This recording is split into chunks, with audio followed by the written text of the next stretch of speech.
That's right. You read it right. All mental illnesses are the same. Some aren't even real.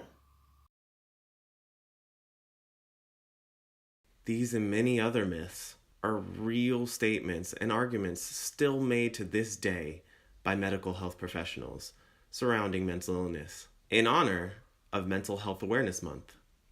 More specifically, dissociative identity disorder or multiple personality disorder. I want to share my story of D.I.D. along with the myths I uncovered about it. What are these myths, you ask?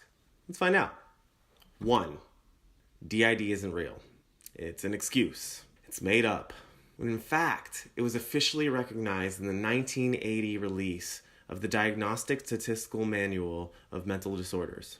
Now, according to psychiatry.org, D.I.D. is defined as a mental process which produces a lack of connection in a person's thoughts, memories, feelings, actions, or sense of identity, which stems from a combination of traumas and experiences. Basically, there's different extremes for different people. It's like having different versions of yourself, or even just a bunch of people living under one roof.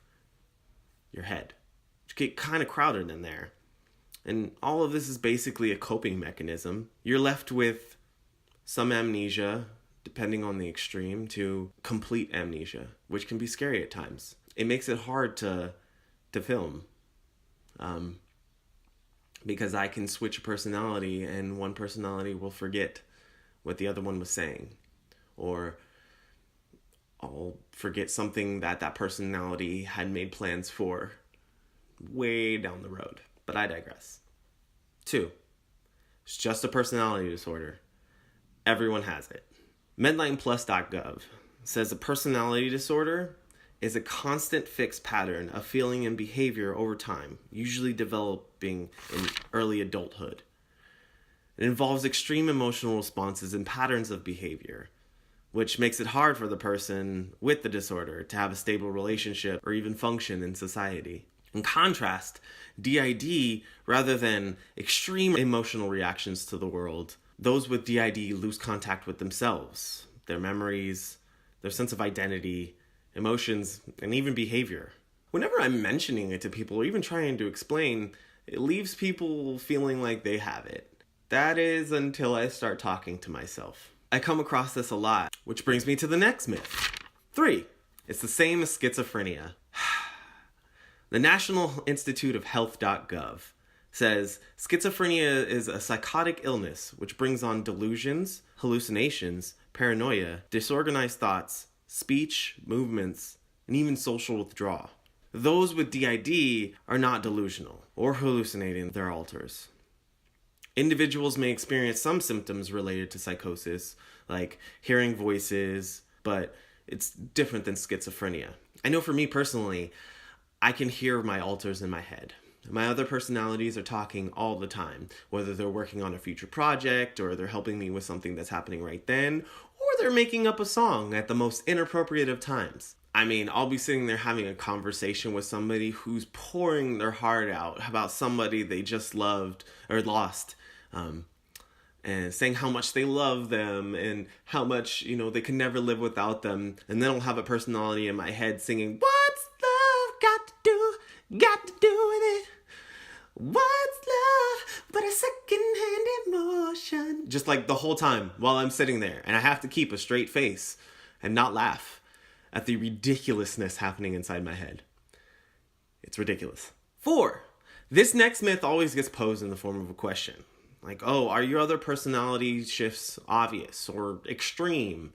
Or are they violent? Now, my personal experience with my alters, like I said before, it's different for different people. For me, my shifts aren't extreme, but they're obvious. Each one of my personalities has a different accent or different tone of voice, along with different body language. Versus my mom, she can be a really nice person one moment, and then a completely different person the next. Not nice, won't recognize you, will treat you as a hostile. Trying to figure out who I was going to see each morning. Yeah, every single morning it was a different person.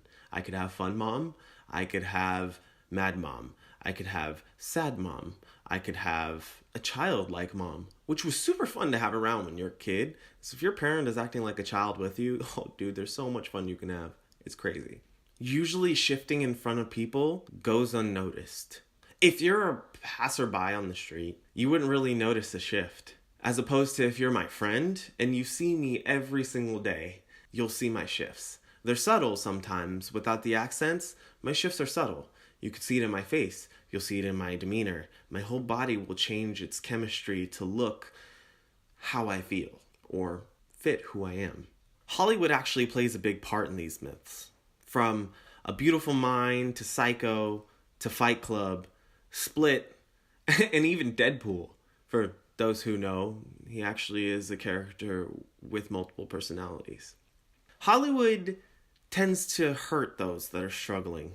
By portraying it or any mental illness in a negative light, it leaves people feeling afraid to seek help, or even leaves them afraid of themselves. Hollywood has a tendency to exaggerate these things.